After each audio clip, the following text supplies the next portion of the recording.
So good afternoon and welcome to today's session of Business as Usual. And this is Audrey Russo, President and CEO of the Pittsburgh Tech Council. And I'm also joined today and always with Jonathan Kirsting. He's a co-host. He also runs Tech 5 Radio. He's all things media and marketing. So Huntington Bank has been our partner right from the onset. Want to give a shout out to them and acknowledge their long friendship and belief in us. And they joined us right at the beginning of COVID. If you don't know them, they actually have been pivotal and very instrumental during the onset of the pandemic, but they are great friends and partners to small and large businesses across the ecosystem. So if you don't know them, get to know them. Today is our 134th session of Business as Usual. We launched at the beginning of the pandemic to help the tech community and the community at large to stay connected and to stay informed, to showcase some of the world-changing innovation that is occurring in Pittsburgh and even beyond, and creating our tentacles to the relationships that we have outside of the region as well. So you'll note that we muted everything so that on your end, just so that we don't have to hear some of the background noise, and we can be honorable to our guest, who I'm very excited to introduce in one moment. And then we have a chat session in there that's going to allow you to ask some questions. Jonathan will keep his eye on that. And we'll make sure that we can, have a nice conversation with Chris. So I also ask, please, no advertisements. This is not the opportunity for you to advertise. So here we go, because I want to jump in. I'm very excited. I want to make sure we make the most out of our time today. And I do want to give one bit of shout out about upcoming programs before I introduce Chris. If you're interested in autonomous vehicles, obviously you might be if you've joined the show today and you want to learn a little bit more about how we can support this cluster, join us next Friday. We're going to have a special session with Finch Fulton, who is the Deputy Assistant Secretary for Policy in the U.S. Department of Transportation.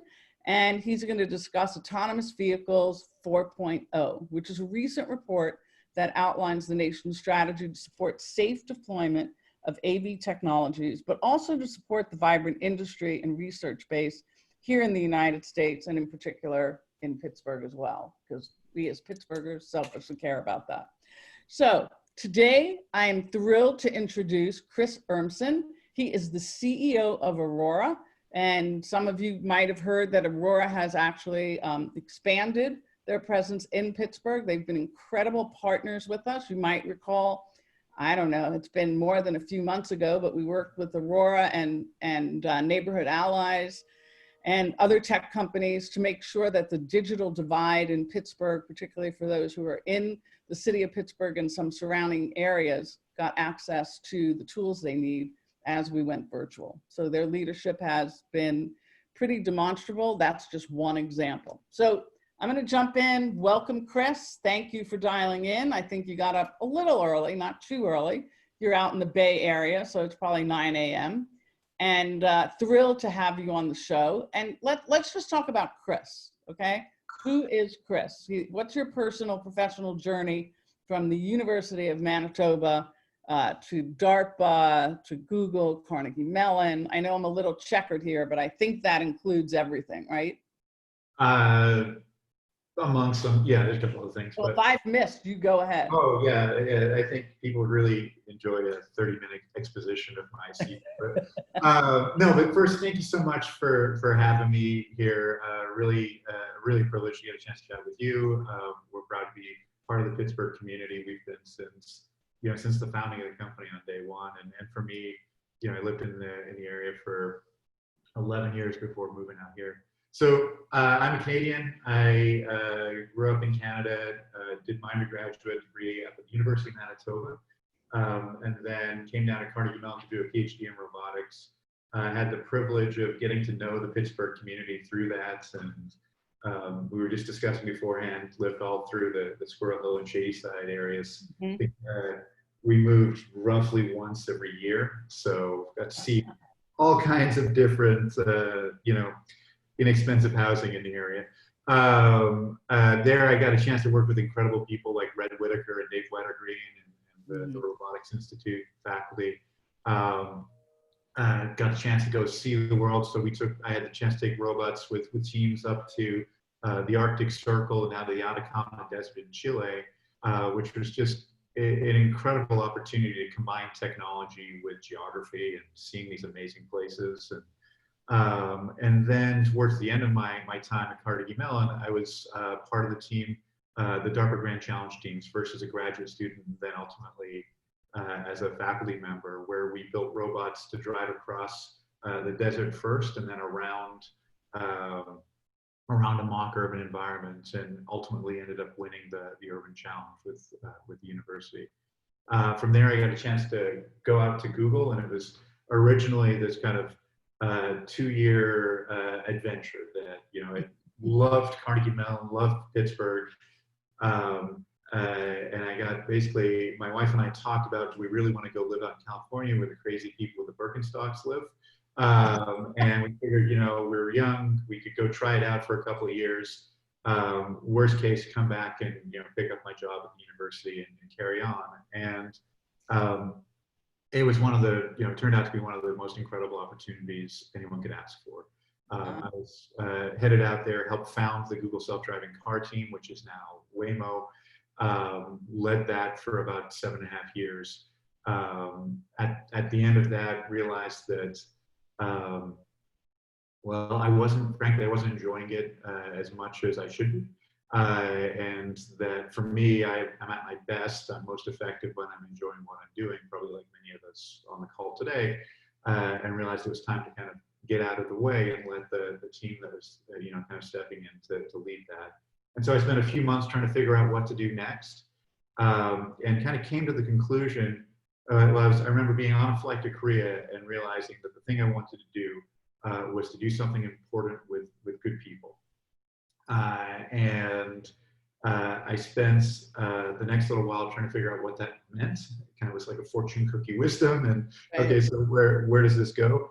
And realized I had the opportunity to help build something that would have an important impact in the world in making transportation safer, more accessible, and less expensive. And so with Drew and Sterling, our two other co-founders, we founded Aurora with the mission to deliver the benefits of self-driving technology safely, quickly, and broadly. And that's what we've been building for the last 3 3/4 years now. And so the company is 550 plus people. We're located in Pittsburgh, in San Francisco, Palo Alto, and in Bozeman, Montana. And we're just really, I'm incredibly proud of the people that have joined us. I'm incredibly proud of the work we're doing as a company, and looking forward to helping through partnership other companies deliver this technology into the world and you know, make it better.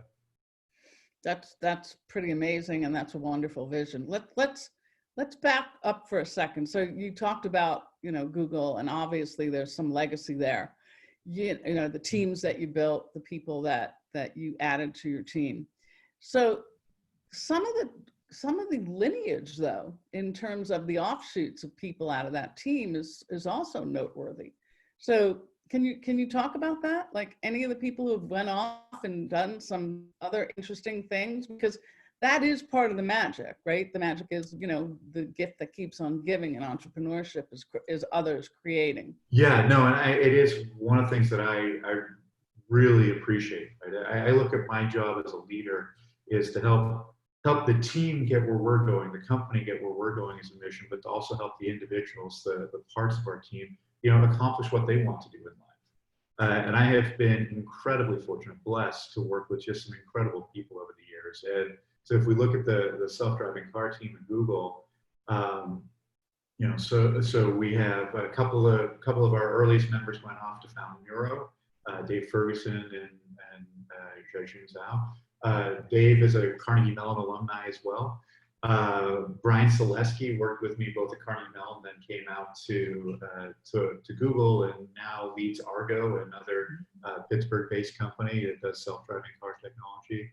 A number of others went on to start, whether folks who worked with us there went on to start a variety of different companies in the space and others. So it's a privilege to have had a chance to work with these folks, and you know, and I'd like to think that you know, was able to provide just a smidge to these already incredible people to help them get where they're going. So it's really You know, privileged. that's quite noble and altruistic. Don't you ever get sad that, Oh, that these people leave you? uh, no, right? Do I miss working with them? Yeah, Absolutely. Right? These are incredible people. right. But I think as a leader, you have to realize that um, that no one who works with you is indentured, Right. right? Very That you want people with you to grow. true. You want to foster an environment where they really enjoy it and want to contribute to it. Right. But you want to make sure that they're also realizing their ambitions, Right. and that they get a chance. Hopefully, you can create that for them internally, but it's not like there is a joy to starting something new. And by definition, you can't do that in the place that you are, right? And so, Right. you know, helping set the stage and knowing and communicating to folks that, like, look, um, life is long, Mhm. uh, and it's been awesome working with you, and if you want me to go do this, go do it, but know that you'll be welcome back, and Right. knowing that if they do come back, when they come back, right, they're going to be stronger and better, and that's just exciting, right? And I think Great. that's a long view that we should be taking as leaders. No, thank you. Thank you for saying that. That's very candid and appreciate that. So looking back to the earliest days of Aurora and really through today, one of the secret sauces of your success is the ability to find amazing people to work with you, which you just articulated. So tell us about your co-founders and tell us about some of the truly diverse people that have actually helped you, whether they're there or not anymore. You mentioned a few of them. Yeah, so the three of us who founded the company are Drew, Sterling, and I. Sterling is an MIT PhD. He went to McKinsey for a couple of years and then went to Tesla and helped launch Autopilot Model X, and so has this deep experience in actually shipping, technology in the automotive space. Drew Bagnell, he and I have known each other since '99. We went to grad school together at Carnegie Mellon. He lapped me there, started after me, and graduated, joined the faculty before me. So just truly brilliant. Was on the faculty at Carnegie Mellon doing amazing research, was part of that group that helped found the Uber ATG team in Pittsburgh. Ended up leading that and coming to join us. And he's one of the world's experts in machine learning applied to motion planning and robotics. And so that, if you think about building self-driving technology, Drew's deep experience in machine learning, which is one of the foundational technologies we need for it, and Sterling's experience in shipping things and in kind of a tech automotive world, and then my experience, I don't know, doing whatever it is I do, seemed like a nice starting point. And then we've been fortunate to attract amazing people to join us. So we were talking before the show about Gerardo, who's leads our government relations team, and is just incredibly dynamic person. Was down in Austin, worked with him when I was at Google, ended up convincing him to move to Pittsburgh, and he hasn't looked back. There's folks like Jessie Smith on our simulation team, who's the incredibly gifted young woman who helps make our vehicles testing and simulation tools effective. We have other brilliant folks that lead our communications and marketing team who've done that, marketing teams who've done that at very high levels for brands like Tesla and Nike. Right, and again, I think to help to build a team like that, we have to have a vision that people are excited about. We have to have a mission that we're on that's meaningful, and then we have to have a culture and environment where they can flourish and where they can have an impact and where they can do their life's best work, and that's what we aspire to as a leadership team here. It's great. It's exciting. You can see that. We can see that right off the bat in terms of even the civic muscle that you've already demonstrated in our region as you've expanded. So Jonathan, there's a couple of questions out there that I'd like to be asked. Let's start with Lou Camerlengo here. So he's assuming that Aurora is creating job roles that have previously existed. How are you identifying the skills and competencies for those jobs and matching them to the talents that's available? Can you try that again? I don't know that I quite parsed that. Sure. Yeah, he's assuming that Aurora is creating job roles Yep. that have and have not existed at this point? And how are you identifying the skills and competencies for these jobs and then matching them to talent that you can actually get to? Yeah. So I don't know. We're winging it. There you go. So I think that we're exploring a new space, Right. and it turns out some of these these kind of interdisciplinary roles are not roles that would be in a conventional organization, perhaps. Prior to what we had been, the last decade, there wasn't a self-driving vehicle operator, right? And so over the last decade or 15 years, part of what we have at Aurora is we actually have some of the most deeply experienced people in this new space, and so we've been able to kind of tap into that experience to identify, we need this flavor of person, right? They need to have certain attributes around a degree of technical competence or a degree of operational excellence or integrity, or the ability to learn rapidly, and we then try to cast as broad a net as possible to bring a diverse workforce into Aurora, because one of our core values is win together, and this is really about making sure that we build a company that's reflective of the world that we're going to serve, right? We're building a technology that, when we're successful, will impact everyone's lives, and we want to make sure that we have that reflected in the workforce internally at Aurora, so that we can make sure we're not struck with blind spots. Absolutely. So how about the rollout of 5G? It's a big talk around here in Pittsburgh. How is that going to impact self-driving technology? I think it is adjacent, but it's not central to. So even with 5G technology being near ubiquitous, it will still be near ubiquitous, which means that we have to have onboard intelligence. We have to be able to operate the vehicle based on that. That the ability to have quality of service control limits on the data that comes to and from the vehicle will enable perhaps incrementally more robust remote operation and service for these vehicles. But we think we can do most of that with the 4G stuff that's out there. But I think, like any other domain, more bandwidth is better. And it'll actually be interesting to see if there are applications that as we experiment with it, we discover that aren't obvious today. Yeah. So this is the toughest question of the day. Your estimate as to when self-driving cars will really become a part of everyday life. Yeah. So I think that we'll start to see them within the next 5 years, right? And in fact, if you lived in Phoenix today, you can get a ride in a self-driving car if you're one of the chosen few from my former company. And so that's there's initial deployments of them out there.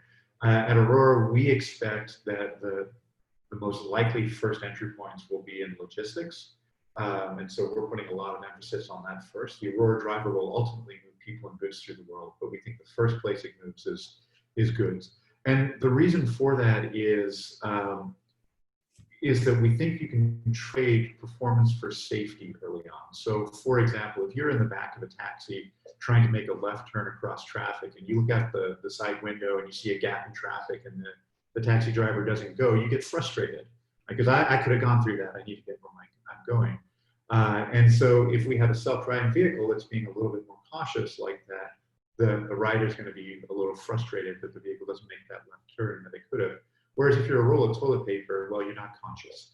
And so if you're sat in the back of the truck and it waits for a slightly bigger gap to make sure that it's confident in the safety, could still get there. And so we think that's, that's kind of intuitively why that's probably the first place where this technology really comes to scale. So let me just jump in. We have a couple of more questions, but I want everyone to understand, so how does Aurora fit actually into the AV ecosystem? So how is it different than some of the other, companies that are here in Pittsburgh and in this space? Yeah, I think that there's a few different ways to answer that. One is, I think that the depth of experience and the culture we have as a company, I think, is unique. Mm-hmm. I think one of the real qualities we have as an organization, and it allows people to do their best work. And I think that ultimately will be what enables enables us to succeed.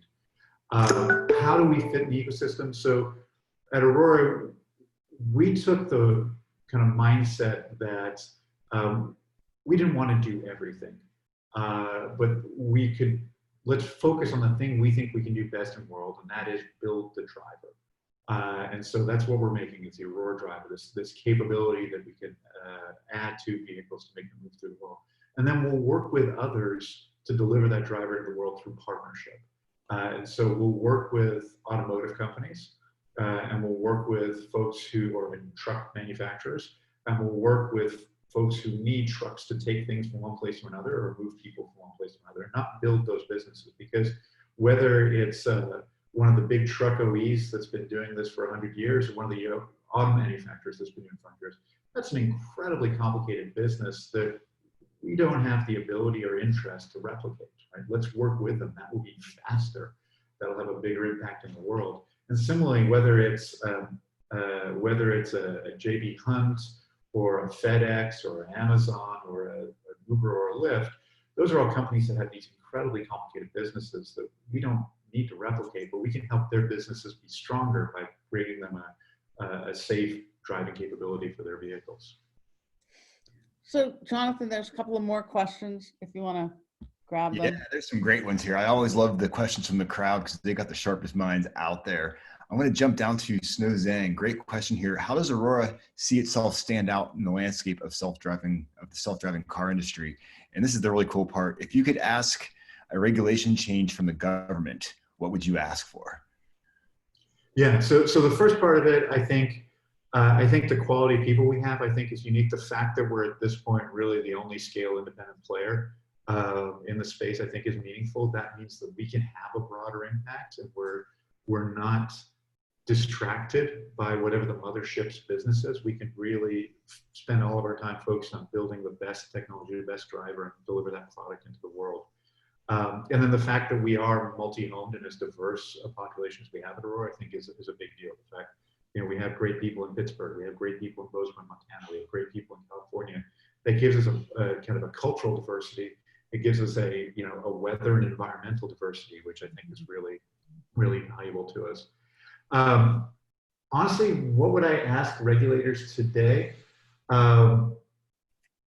So there's kind of a meta answer, which is, if you look across the states, there's a variety of different on-road rules. And so if we could homologate those. So for example, in Pittsburgh, if you're making a right, and I should probably have my lawyers check this, but my understanding is in Pittsburgh, if you're making a right turn across a bicycle lane, you stay in the lane of the vehicle lane of travel and then make a J turn through the bicycle lane. In California, the way you're supposed to make a right turn through a bicycle lane is within some distance of the corner, you actually shift right into the bicycle lane as the vehicle claim the bicycle lane and then make the turn from there. The idea being that you don't kind of end up with this blind right turn where there might be something sneaking up beside you, right? And so you could understand either of these being rational ways that you should make a right turn across traffic, but the fact that the rules of the road are different in those states increase the complexity of building a product that's interoperable across the states. And so if there were a way to homologate those and a variety of the other kind of driver rules, that's probably the thing that I would ask regulators to tweak. Very yeah, I've been doing it wrong, Jonathan. Me too. Me so too. you've got a question? Yeah, from Dave here wants to know, has there been significant or even measurable progress in settling the non-technical aspects of autonomous vehicles, for example, like liability and insurance? Yeah, so I think those, so what's interesting about automated vehicles is, and about Aurora as a startup, is that it's not a normal startup, right? A normal startup, what happens is you have a handful of people and you throw some ideas at the wall, and some part of it sticks, and you amplify that, and you run as fast as you can, kind of in the direction that you get the most stick. And so you end up running into these kind of interesting problems and kind of iterating on them rapidly. With self-driving technology in the space that Aurora is working on, there's this huge technical investment we have to make to get to that minimum viable product. And then we get to iterate on questions of exactly, who owns the fleet and how is it operated, and what are the refinements we need to make to the UI to make it as useful to the customer as possible, and should we pull all the way to the curb, or should we pull 2 feet away so there's a place for someone to step between the curb and one, right? All of that stuff is going to be really interesting product refinement questions to get into. Things like the liability question, the liability,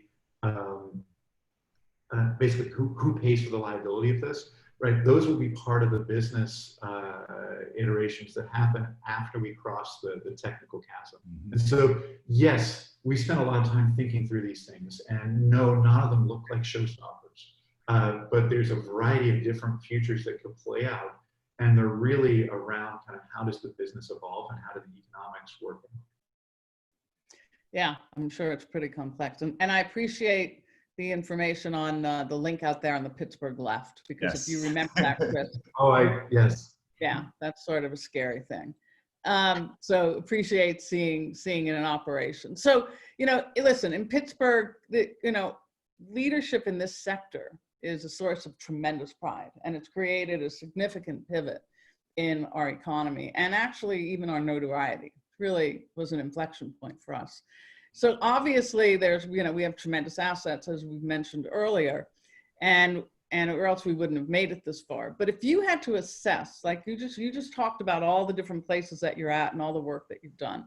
So if you've had to assess some of the areas where we could improve, where could we improve? What should we be doing? And if you were to advise me, us, etc., tell me what are you saying? What would you say? So I think there's a couple things. So one is there's just this incredible technical talent pool, right? Coming out of Carnegie Mellon, coming out of Pitt, coming out of neighboring areas, right? There's a lot of great talent, technical talent in the area. I think the city itself is amazing. I lived in the city for 11 years, right? Particularly if you're raising starting a family, it's just there's so much there from the old money that was invested in the city. And so I think that's tremendous. I think telling that story broader, because it's still, I don't know how this is the case, but it's still kind of a hidden gem, right? What Pittsburgh is and the possibilities there. I think the hardest thing to climb up will be the kind of the non-technical talent pool, right? So there's amazing people in Pittsburgh that are in business, but it doesn't have yet the wave after wave of startup. And so it's different operating in a Fortune 500 company that's kind of in a steady growth phase versus a company going from 0 to 100 to 500 to 2,000 people. And what the Bay Area has is so much churn, so many of these companies kind of come and go that people are able to move through those cycles and get iterations on that. Mm-hmm. In a way that they don't have those same iterations in the Pittsburgh area. And so there's this continuing to foster kind of entrepreneurialism and startups in the space so that we can build that base of talent that has gone through those cycles and then can step into other companies to help them up the curve. Mm-hmm. So yeah, we might get comfortable in some ways. We have this deep work ethic in terms of loyalty, etc. That's pretty pervasive and is an asset. But absolutely, right. And and we have amazing people in Pittsburgh, and we're very proud of the folks we have there. But we find it harder to find some of those fill some of those G&A type roles because again, it's different. If you can be an amazing executive, an amazing leader in one style of organization, that's not quite the same skill set you need in a different. That's right. Yeah, I think you've nailed it. So listen, we're going to count on you and your leadership and the way that you've built your organization to help us. And you're already doing that by expanding and deepening your footprint here. You've been amazing civic stewards. There hasn't been anything that you haven't raised your hand for to make sure that Pittsburgh is an amazing place. So my hat's off to you for your leadership. And are you hiring now that you're absolutely expanding? You're hiring right here, and should we go to the website and make sure that we're looking at all the opportunities? Absolutely, yeah. No, we have been hiring. We've been hiring through the pandemic. We're always looking for awesome people. www.aurora.tech. Right. See our values and some of our technology, and get to our jobs from there. So are there any final words that you want to say to all of us? Anything that you think that we should have covered that I didn't ask or any of our participants didn't ask? Oh, I'm sure. Well, I think we could probably spend hours talking. It's been fun. I think for us, we're proud to be part of Pittsburgh. Pittsburgh is, we were in founding the company. We did something very odd. We had on day one offices in Pittsburgh and in Palo Alto. We really mean it. We talk about the fact that we have a Palo Alto headquarters and we have a Pittsburgh headquarters, and we do our best to kind of keep two strong pillars. Kind of the center of the company. So it's thrilling to me to have a chance to, outside of this pandemic, to be able to be back in Pittsburgh on a regular basis and engage with the community. And we're proud of Pittsburgh, and we're proud to be part of it. So thank you. No, we are too. We are too. We are thrilled. I can't thank you enough for taking the time with us today. We'll stay connected. We've given everyone the resources, even the left turn, the video of how they're doing in terms of the left turn, but you've built something really special, and the people that are here definitely replicate the values that you articulated. That's no BS. So really want to thank you for that. And we look forward to continued growth, continued partnership, continued innovation, and picking your brain for the good ideas that you just conveyed at the end. So everyone, that was Chris Urmson. You can probably find out about him on LinkedIn, but this is the person who is at the helm of Aurora and very committed to Pittsburgh. I can't thank you enough. And what do we have tomorrow, Jonathan? Tomorrow we have Priscilla coming in from Bayer talking about basically their search for innovation and how they apply it towards their organization. So, really cool stuff. So Bayer used to have their North American headquarters here, but they still have a footprint. They have a massive presence here still, absolutely. So thank you, Chris. Thank you, everyone, for joining, and we'll see you here tomorrow. Stay safe. Thanks very much. Take care.